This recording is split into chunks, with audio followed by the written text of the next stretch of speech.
দুপুরবেলা বৃষ্টিটা হয়ে গেল, আর বৃষ্টিটা হয়ে যাওয়ার পরে যে গরমটা পড়েছিল বন্ধুরা, সেটা কিছুটা কমে গেল আর খুব ভালো লাগলো। এখন বিকেল প্রায় 5:30 বেজে গেছে। ওকে আমি বাড়ির সামনে একটু হাঁটাহাঁটি করতে নিয়ে বেরোলাম। আর এখানে একটু খালি জায়গা পেয়ে বাবু তো খুব খুশি, আর একটু জল জমেছে দেখে আরও খুশি হয়ে গেল। বাচ্চারা তো জল দেখতে পেলে আরও কত যে খুশি হয়।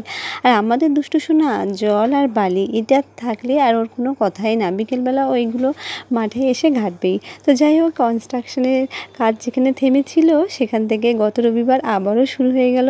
মিস্ত্রি দাদারা এসে গিয়েছেন আবারও কাজ করতে, আর এইসব দেখাশোনা করার জন্য বাবাও বিকেলবেলা এসেছেন দেখতে যে কাজ কতটুকু আগিয়েছে, মিস্ত্রি দাদারা ঠিকঠাক কাজ করছে কি না। তো সবাইকে ওয়েলকাম বন্ধুরা, সবাই নিশ্চয়ই অনেক ভালো আছেন, আমরাও ভালো আছি। রোজকারের মতো আজকে আরও একটা ভিডিওতে সবাইকে ওয়েলকাম জানাই। দুপুরবেলা যখন বৃষ্টিটা হয়ে গেল তখন চারিদিকে একটা শান্ত স্নিগ্ধ কোমলতা বিরাজ করলো। মনে হলো অনেকটা শান্তি পাওয়া গেল, তাই না বন্ধুরা? তো যাই হোক বন্ধুরা, কাজ যখন এগিয়েছে এই দেখতে পাচ্ছেন আস্তে আস্তে আপনাদের সমস্ত ছোটো ছোটো অংশভাবে দেখাই।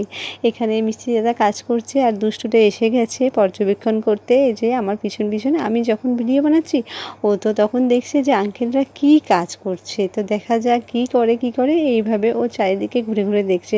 আর এই ফাঁকে আমি ভাবলাম ছোট্ট একটা ভিডিও পাবে আপনাদের সামনে প্রেজেন্ট হই।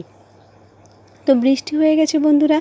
বৃষ্টি হয়ে যাওয়ার পরে আবারও দেখলাম সূর্য দেবতা আবারও আকাশ উঁকি দিয়েছে। তখন ঘড়িতে ঠিক 5টা বাজে। তো আমি এই ফাঁকে ভাবলাম একটু ছাদে উঠে যাই এবং ছাদটাকে পর্যবেক্ষণ করি, কিন্তু না, দুষ্টুটাও আমার পিছন পিছনে আসছিল, তাই ছাদে আর উঠলাম না। তখন ঘড়িতে বাজে ঠিক 4:45। সুদর্শনও ঘুম থেকে উঠে গিয়েছে, উঠে গিয়ে বলছে, মাম্মা আমি একটা আপেল খাবো। তো বাবু কী করেছে, নিজেই রান্নাঘর থেকে একটা আপেল এবং একটা থালা নিয়ে এসে গেছে। তো ভাবলাম ছোট্ট একটা ভিডিও বানিয়ে আপনাদের সামনে উপস্থিত হই। তো বাবু তো খুব খুশি, ঠাকুরদাদা আসবে, তার মধ্যে আবার দিদি আছে। তো দেখলাম আকাশে মেঘ কেটে গেছে এবং চারিদিকে আবারও ফর্সা হয়ে গিয়েছে।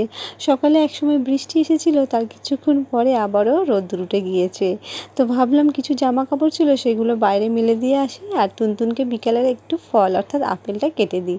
তো আপেল খাওয়ার আগেও একটু জল খেয়ে নিল। তারপর আমি যখন আপেলগুলো কেটে দিলাম ও খুশি হয়ে অর্ধেক আপেল খেয়ে নিল। আর এদিকে বাবা আম নিয়ে এসেছিল। তো ভাবলাম সোনা, আমি, সুদর্শন সবাই মিলে একসাথে আম খাবো। তো বলা মাত্রই আমরা কী করলাম, আমগুলোকে কেটে ফেললাম এবং সবাই মিলে খুব মজা করে খেলাম। আর এইগুলো ছিল বাবা যেখানে থাকতেন সেখানকার আম, মানে সেখান থেকে নিয়ে এসেছিলেন। বলছিলেন এটা ত্রিপুরার বিখ্যাত আম, খেয়ে দেখো খুব মিষ্টি হবে। আর আমের কথা বলতেই আম দিয়ে কিছু জিনিস মানে বরফি বানিয়ে দিয়েছিলাম সুদর্শনের স্কুলে পাঠানোর জন্য। তো সেই রেসিপিটাও আপনাদের সাথে পরে শেয়ার করবো। আজকের ভিডিও এখানে, থ্যাংক ইউ।